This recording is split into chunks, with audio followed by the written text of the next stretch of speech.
السلام عليكم. إذا كنت من محبي المنتخب الجزائري فأدعوك للاشتراك في القناة ليصلك كل جديد.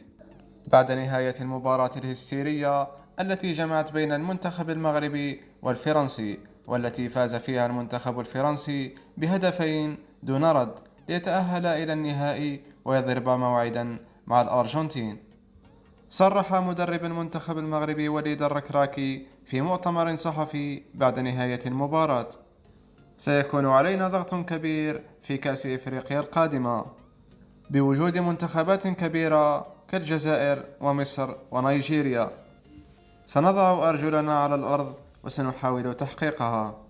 سنقدم كل ما لدينا من أجل تعويض الشعب المغربي وإسعاده بتحقيق اللقب الإفريقي.